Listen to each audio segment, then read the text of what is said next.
సుప్రీంకోర్టులో బుల్డోజర్తో గుర్తించారు.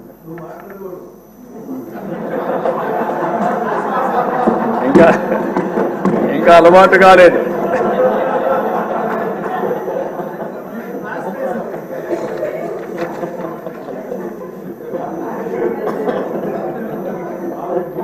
కాబట్టి మీరు అతనికి ఇతనికి చూస్తే ఒక వ్యక్తి అతని మీద మాట్లాడాడని మినిస్టర్ పార్లమెంట్లో మాట్లాడాడని అతను చంపించేశాడు.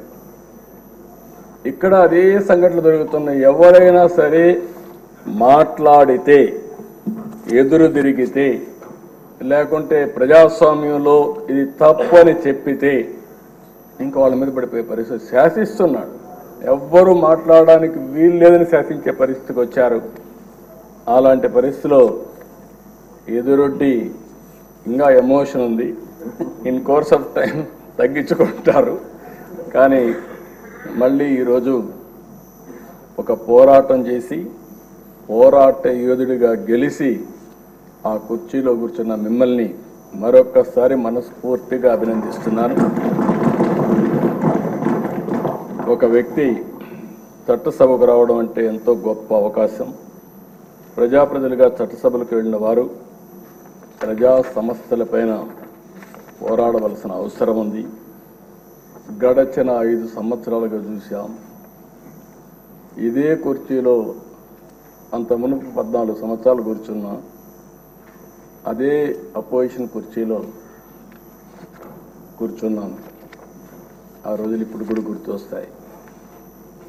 ఒక్కరోజు కూడా అసెంబ్లీ సుజావుగా జరగడం కానీ, బూతులు లేకుండా అసెంబ్లీ జరిపిన సంఘటనలు లేవు.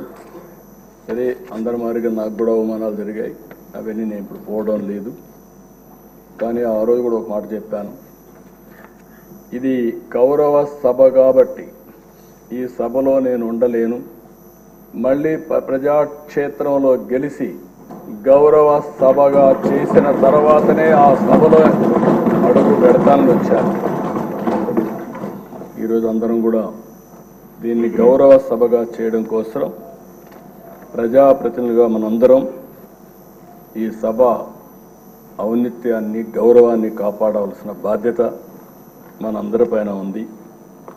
ఇక్కడుండే నిన్నటి వరకు మీరు ఏది మాట్లాడిన చలామణి అయింది. కానీ ఇప్పటి నుంచి ఆ కుర్చీలో కూర్చున్న తర్వాత ఆ కుర్చీ గౌరవాన్ని కాపాడుతూ మీ గౌరవాన్ని పెంచే విధంగా మీరు ముందుకు పోవాల్సిన అవసరం ఉందని చెప్పి కూడా డిప్యూటీ స్పీకర్గా వారిని కోరుతున్నా.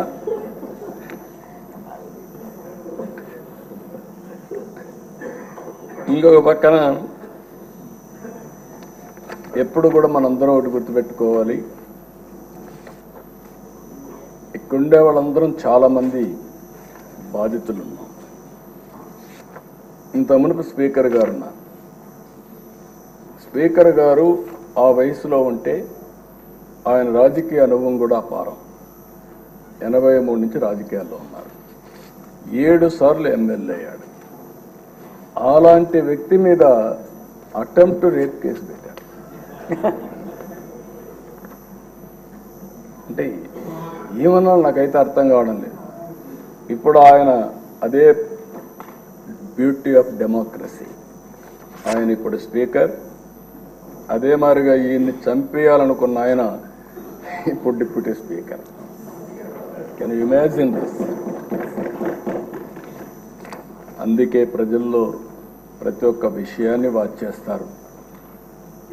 ప్రతి ఒక్క విషయాన్ని వాచ్ చేసి ఎప్పటికప్పుడు ఒక్కొక్కసారి బయట రాలేరేమో కానీ అవకాశం వచ్చినప్పుడు మాత్రం సరైన నిర్ణయం తీసుకుంటారని చెప్పి నేను మీకు తెలియజేస్తూ, అహంకారంతో విర్రవీగిన వారికి కాల్చి వాత పెడతారంటారు చూడండి, అదే సరిగా జరిగింది.